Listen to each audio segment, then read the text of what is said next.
What's up, guys? New Ryan on Gaming. I'm very honored to do this one because this one comes from a video game. It comes from Infamous with the picture Cole. Obviously, this is a regular dude. Okay, here goes my topic suggestion. Regarding campaigns like Better PSN that try to raise awareness of things that happen or things that should stop happening, do you think those petitions or campaigns matter at all in the gaming industry? Can they change the way PlayStation is handled? And do you think they're necessary and that they should continue to happen? Thanks.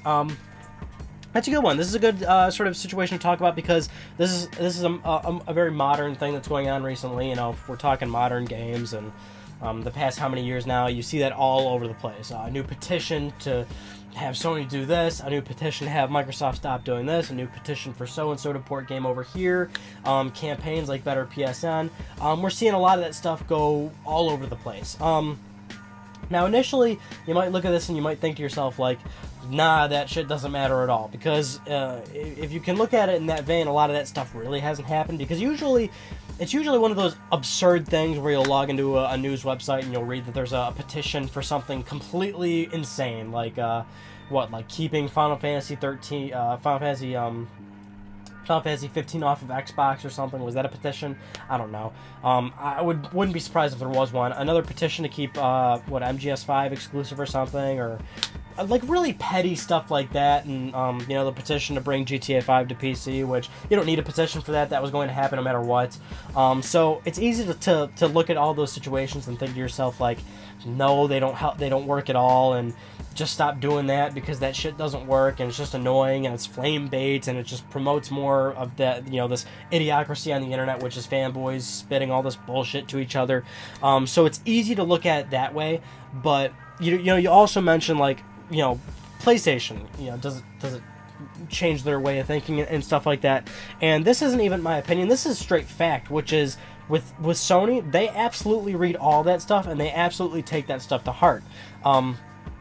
Well, heart sounds kind of cliche, but you know what I'm saying, right? Sony absolutely reads all that. And this isn't even confined to Sony, really. This is Microsoft, too, as of recently, which is they've been very vocal on the internet. You know, you've got all these Sony employees on Twitter.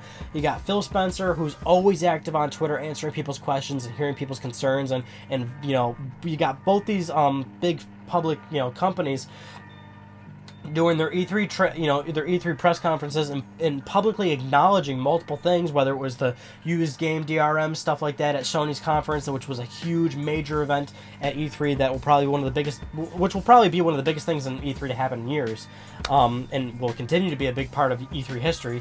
Or, you know, you got Microsoft looking forward and going and doing something absurd like, you know, we've heard the number one customer feature is backwards compatibility, and guess what? We're doing it, which was like still mind-blowing to think of, because it's like, it's one of those customer requests where it's like, guys, they're not going to give you that. But then, like, Microsoft actually does it through software emulation and goes through all this crazy bullshit to try and make software emulation work on Xbox One, and they actually pulled it off. And you know that it was a struggle for them to pull it off because they've been very vocal about that. And if you even understand the situation of how difficult it is to get that to work on the consoles and stuff like that, you realize that they really, you know, went the extra mile to deliver something like that. And again, with Sony, they've been very vocal. They've been saying, absolutely, we read your tweets.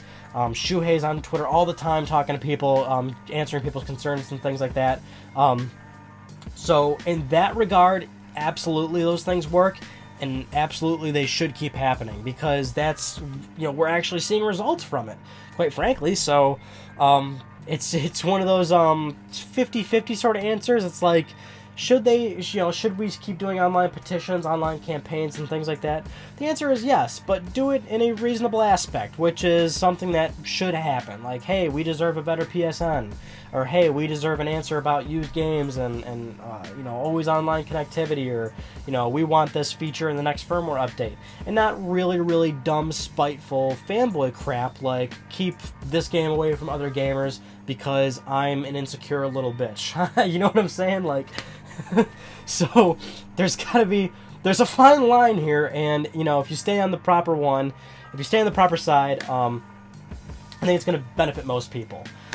So I would love to see more of that, because it is working. Anyway, Infamous with the picture Cole, thank you for the topic, really good one. If you have a topic, if you're watching this video and you're thinking to yourself, like, that was a good topic, what if Ryan did my topic?